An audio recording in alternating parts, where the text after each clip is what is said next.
Who is the running back to own in Washington? We'll tell you next.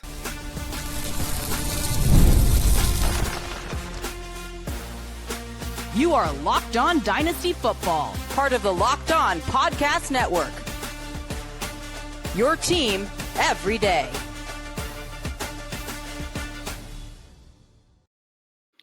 Welcome back to the Locked On Dynasty Football Podcast, part of the Locked On Podcast Network, your team every day. We'd like to thank you for making us your first listen of the day.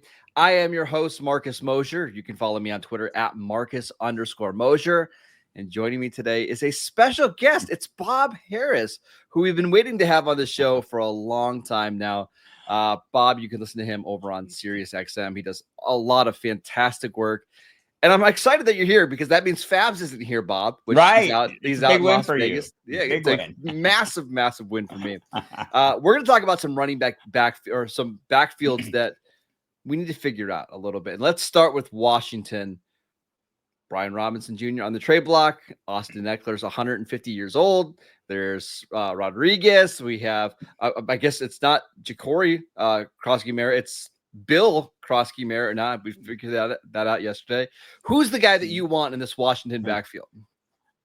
So it's funny, I was kind of avoiding the early hype on Bill. And I had John Keim on my radio show from ESPN 3 weeks ago, I want to say, and he was really pushing it. And that's where I learned his name was Bill. And at the moment, I thought that's probably the most interesting thing about him is he likes to be called Bill. But it turns out, just the daily drumbeat got louder and louder, and now it's pretty much undeniable, right? I mean, he's if nothing else, Dan Quinn confirming after the game that yes, we are moving on from Jacory Croskey-Merrit or from Brian Robinson Jr. Yeah.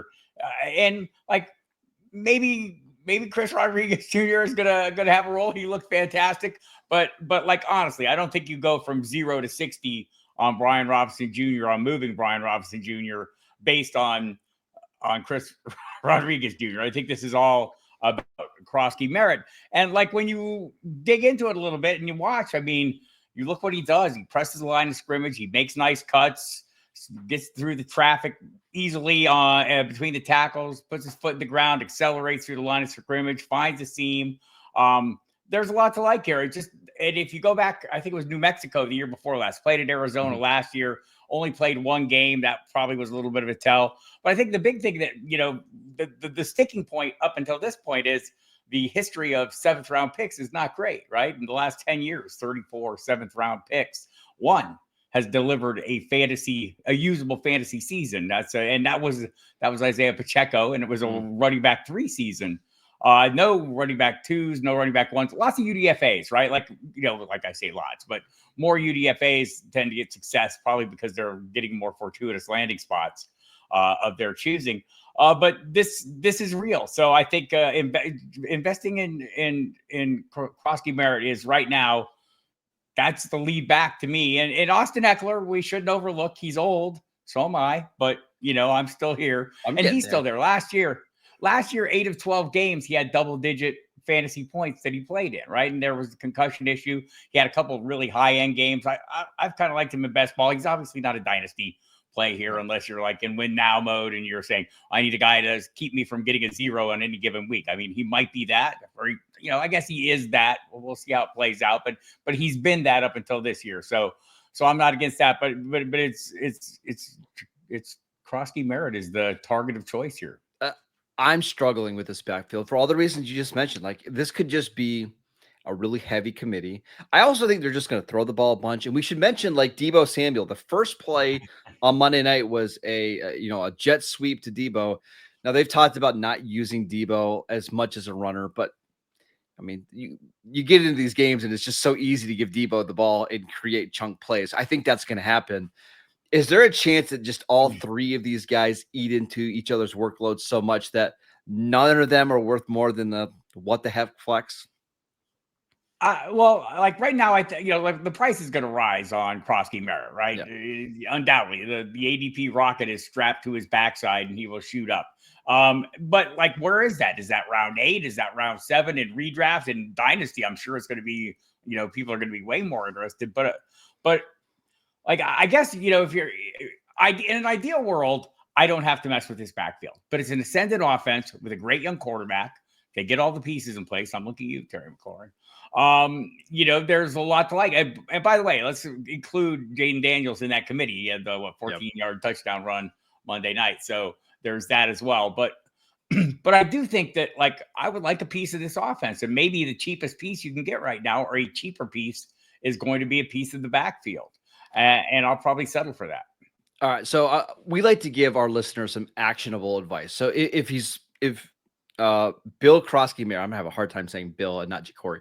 Bill Croskey-Merrit is on a roster and you want to go get him. Here are some of the most recent trades that have happened from Dynasty League football. We've had several trades straight up for a 2026 second round pick. We've also seen a 2026 first round pick. That just seems way too aggressive for me. What about for you? That's a little rich, but my Sirius XM co-host Mike Dempsey likes to do the trades. I already noticed him putting up Bill on the trade block in multiple leagues, and he's going to be asking a whopping price. But this is why I think maybe a second rounder seems a little more reasonable. I mean, a third rounder would be great, but I don't think second rounder. Even then, that just feels right. So much for a guy that's going to be in a committee at least. Yeah, it is going to be a committee to some degree. I think the argument for him is the speed with which the Commanders decided to move on from Robinson Jr. That shows, and look, we'll pair that up with the drumbeat. And I should say, I really started picking up on it 3 weeks ago. It started before then, and I was ignoring it for the 7th round pick reason, right? And just, so I think there's maybe a little more to this, and maybe they like him more than we realize. I know the beat writer's Ben Standing from The Athletic, or previously from The Athletic, now out there on his own. I mean, he said on his podcast that, a week ago, there's no way that the way Croskey-Merritt's playing that they're going to keep Brian Robinson Jr. on this roster. One last thing before we move on. So a lot of the Dynasty leagues that I play in, the first round of waivers, they either start this Thursday or like next Wednesday, Thursday, just depending on when your leagues go through. And in a lot of those leagues, Croskey-Merritt's going to be available, right? Just because he wasn't on a lot of rosters. So how much, if at all, how much of your fab budget would you be willing to spend on a guy like this who could potentially be a starting running back? And we know in these Dynasty leagues, running backs just don't become available very often. Right. I'm generally one who reserves his fab budget until he desperately needs it. I think this is one that I would probably make a move on. I think I'll probably get out. I'd go 50% at least. I know there will be people in leagues I play in, the aforementioned Mike Dempsey, who is a firm believer in unloading your fab money if the right player comes along. And I think that's the key. If you think this is the right player, you're going to have to pay up. I'm thinking 80 to 90% of your fab would be probably in the range of where you're going to have to go. Yeah, I agree with you. All right, let's talk about Pittsburgh's backfield, because I personally find this one of the most interesting in the league because of Caleb Johnson, who they drafted in the 3rd round. Which running back do you want for the Steelers? We will get to that next. This episode is brought to you by Yahoo Fantasy. It's the best time of the year. NFL kickoff is almost here, and that means fantasy football season is back in full swing. And this year, Yahoo Fantasy is turning things up with a fantasy football experience like never before.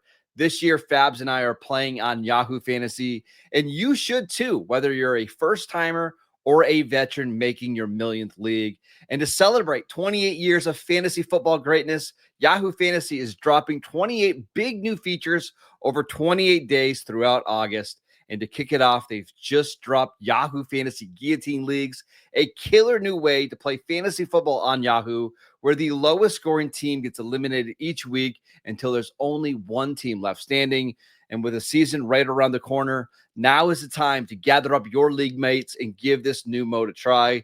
And if you're into the classics, you can go still play in head-to-head private leagues or join a public league. So stay tuned for more killer announcements and start playing Yahoo Fantasy Football right now at yahoofantasy.com/LockedOnNFL.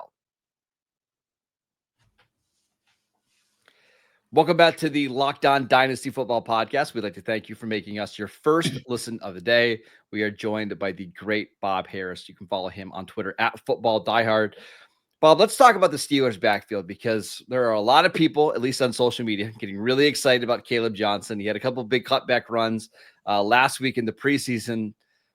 But I find myself just loading up on Jaylen Warren in every draft and redraft Dynasty leagues, because that first time that Aaron Rodgers gets hit because Caleb Johnson misses a pass, probe pickup. Am I crazy for really valuing Jaylen Warren as like a mid RB2 right now?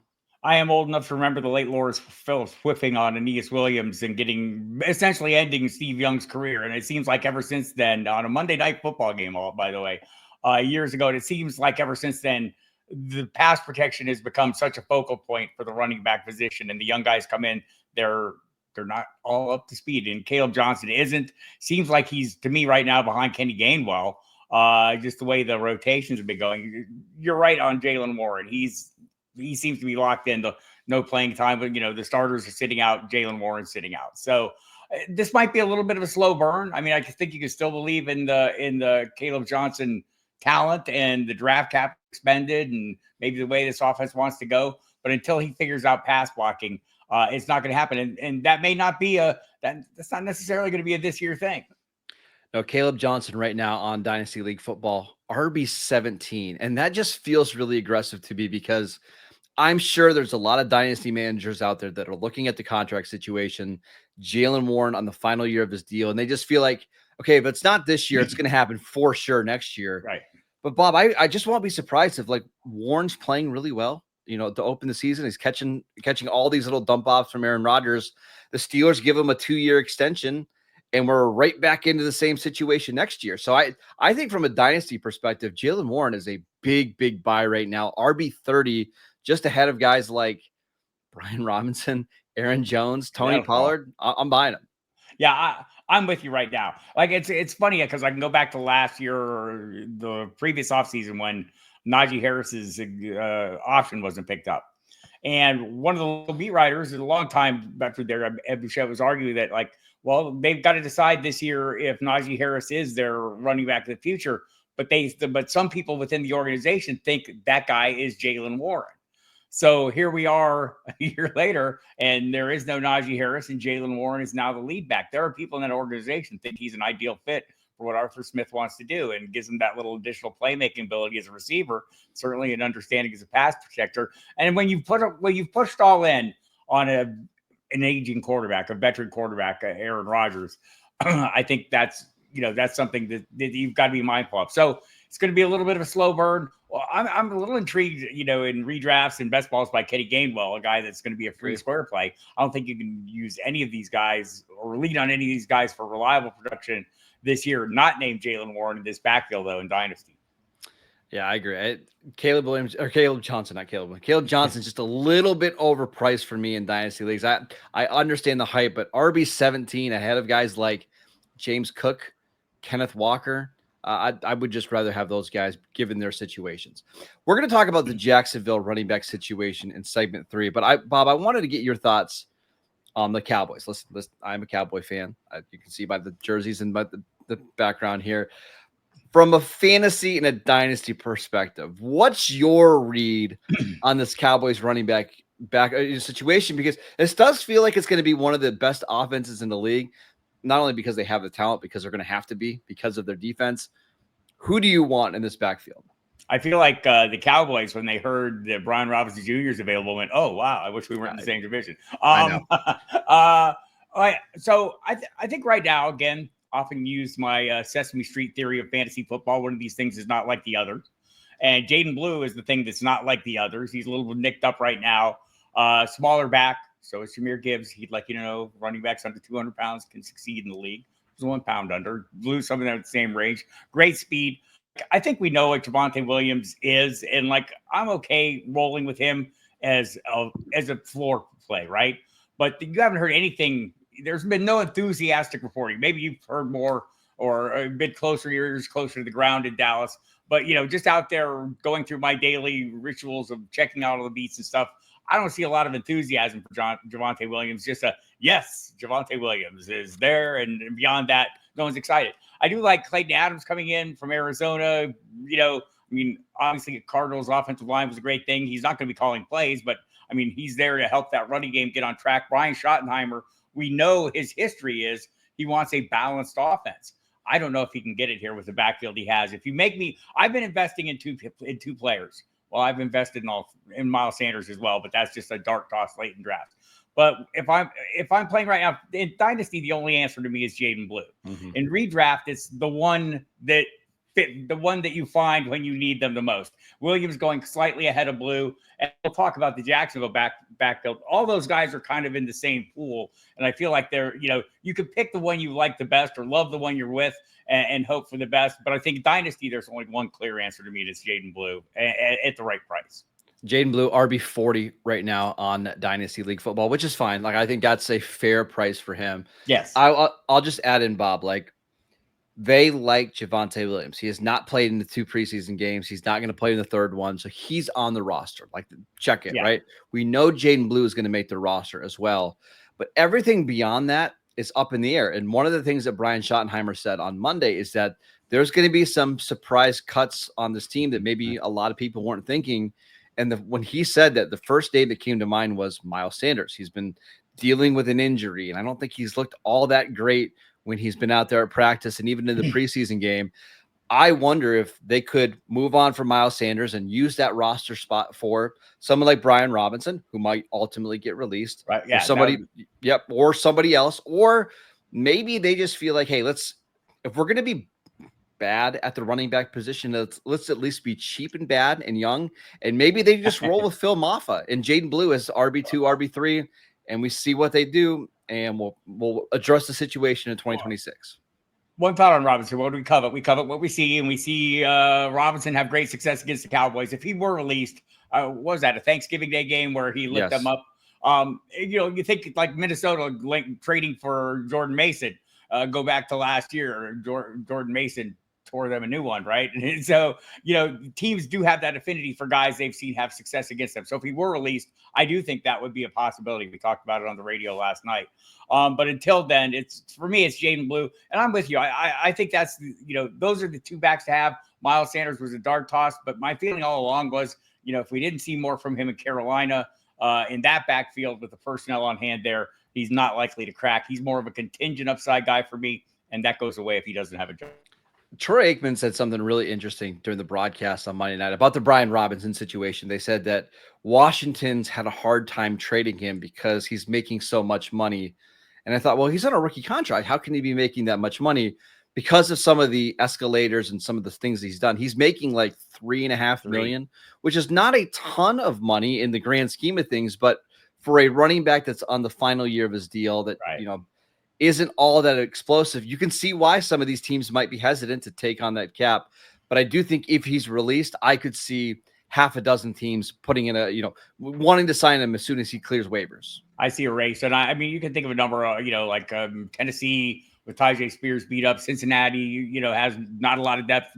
I love you. I could see the Saints playing with Kamara. Saints was another one. So yeah, there's plenty of teams out there that have a need that could use another body, a capable body. And in a place like Dallas, you think, man, if they really want to run the ball, he might get some turns. So I would be interested in all those. All right, let's talk about the Jacksonville situation, because I feel like this is one that's kind of the key to fantasy football this year, figuring out who is the running back you want with the Jaguars. We will get to that next. This episode is brought to you by Gametime. Have you ever decided at the last minute to head to the ball field with friends or family? Maybe it's game day and you suddenly realize that you have to be in the stands. That is exactly where Gametime comes in. It's the easiest way to grab last-minute tickets without all of the stress. And with the money that you save on tickets, you can splurge on food, drinks, merch, or even invite a bigger group to come with you. And Gametime makes it all possible. Gametime makes buying tickets fast and simple, and prices on the app actually go down the closer that you get to first pitch. And they've got incredible last-minute deals, clear seat views, and a low price guarantee that takes the worry out of buying. My favorite feature in the app is that you can get a panoramic view of your seats in the app before you buy, so you can take the guesswork out of buying tickets with Gametime. Download the Gametime app, create an account, and use promo code LOCKEDONNFL for $20 off your first purchase. Terms apply. Again, create an account, redeem promo code LOCKEDONNFL for $20 off. Download the Gametime app today. Last minute tickets, lowest price guaranteed. Welcome back to the Locked On Dynasty Football Podcast. We'd like to thank you for making us your first listen of the day. For your second listen, check out the Locked On Fantasy Football Podcast with Vinny Iyer and Michelle Majuk. Listen every day to prep for your fantasy draft and become the most informed manager so you can take home your league's trophy this season. Find Locked On Fantasy Football on YouTube or wherever you get your podcasts. All right, we are back here with Bob Harris. Follow him on Twitter at FootballDiehard. Bob, let's talk about this Jacksonville situation because I think, and you tell me whether you think differently, that this is going to be one of the better offenses in the league. Now that they've got Liam Cohen, they've got two awesome playmakers in Brian Thomas Jr. and Travis Hunter. Somebody is going to get all the work in the backfield. Who's it going to be? Eventually, I mean, I think the idea is for Bashal Tutin to be that guy. You mentioned it. They have built this offense around playmaking talent. Bashal Tutin is that, the workout warrior of this year's combine, the sub 4.4 speed. All those things make him an ideal fit. He's not a small guy. He's got a good build. I think, right now for us, it's going to be a bit of a slow burn here as well. Or, it's kind of a bit of a moving target. I still think Tank Bigsby is the most likely early down guy at the moment. But Etienne's been getting more work and he's looked good. But I think investing in either of those guys in Dynasty is kind of a fool's errand. Well, maybe not Etienne, because again, Mike Dempsey, my co-host on Sirius, covers that team on a daily basis. He's there in the building, and he's still not sure we're going to see Etienne on the roster come week one. Maybe that's a guy they aren't looking to move him, but they're not looking not to move him, right? Like if something came up, I'd entertain that. You look at last year, I think it was in Bigsby. They were like Bigsby and Etienne were dead even. Etienne finished as running back 42, was one spot behind Bigsby. He was running back 43. He had 8.7 points a week, 8.8 for Etienne. So, I mean, I would like to think there's more, but until you get some clarity on what the workload is, I think it's hard to buy into him. That's why I put him in that same bushel, all of them, as the Dallas running backs. I think both, and that's the rough part. I think both those offenses are going to be very good offenses. I'm really enthusiastic about Dak Prescott. It's every other year, right? And I'll channel my inner Fabiano there. But I also just like, him being healthy, like the Schottenheimer offense, if they can get it working right and all the weapons. But this backfield looks like a similar boat. So when I get down to that range, I'm kind of like spreading my shares around a little bit. If I was drafting in a single draft, it would depend on how I built my roster. If I built my roster where I'm going to need a guy who's going to cover. If I've taken some risks earlier, I'm probably going with Bigsby and hoping for that floor. But if I've got solid plays ahead of him, I'm like going all in on Bashal Tutin. And in Dynasty, I'd go all in on Bashal Tutin. I wouldn't forget about LaQuint Allen. For a guy that's, pretty much off the radar, he does some things that Liam Cohen's really going to like. The receiving ability there. I think he was only two players nationally last year with 1,000 yards rushing and 500 yards receiving. He's a legit receiving threat. And from what I've heard, they're using him as that. And also he's a decent pass protector. That's going to be important as well. I don't think he's a this year thing, but I think going forward, he's a player to watch, an investment for Dynasty managers. Yeah. RB 80 right now on Dynasty League Football, which means he's basically free. He's probably sitting out under waiver wires. You're not saying you have to go out and stash him right now, but at least have him, ready to go if they make a trade, if they move on from Etienne or Bigsby. But Bob, I've been drafting and trying to acquire as much Tank Bigsby as possible because I just think he's the best runner of the three. And I think the other part of it is he's the most physical of the three. And I kind of feel like with Jacksonville, they have these two, really athletic receivers. They need somebody on offense that gives them a little bit of grit. And I know that's not like high level analysis when it comes to fantasy football, but sometimes that's what you need. You need a guy in offense that can help you win some of these low scoring games. And I think that's Tank Bigsby. And you're right. There's a chance that Etienne's not on the roster.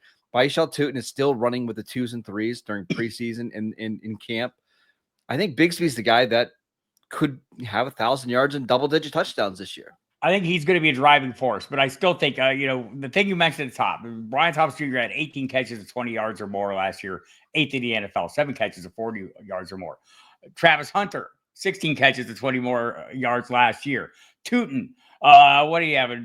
5 runs of 40 yards or more at Virginia Tech last season. I mean, I think they're looking to hit home runs here. And I think eventually the more of those home run hitters they have on the field, the happier they'll be. But they do still need to move the chains, and that I agree with you. I think that's going to be Tank Bigsby, and he's probably the one I've invested in mostly in redraft. But I think for dynasty purposes, I'm more interested in Tootin. All right, that is it for today's show. We want to thank you for making Locked On Dynasty Football your first listen every single day. You can follow the show on YouTube. You can download the podcast wherever you get your podcasts. We are free and available on all platforms. Follow Bob on Twitter at Football Diehard. He does an outstanding job. You can check him out on the Sirius XM, the Fantasy Sports Channel. Bob, it's been a long time. I'm really glad that you were able to jump back on the show. Don't be a stranger. Come on back. We'll replace you with Fabs at any time. Happy to do it, man. Thanks a lot for having me. All right. Make sure you follow Bob on Twitter again at Football Diehard. I'm at Marcus _Mosher, and we will see you right back here tomorrow.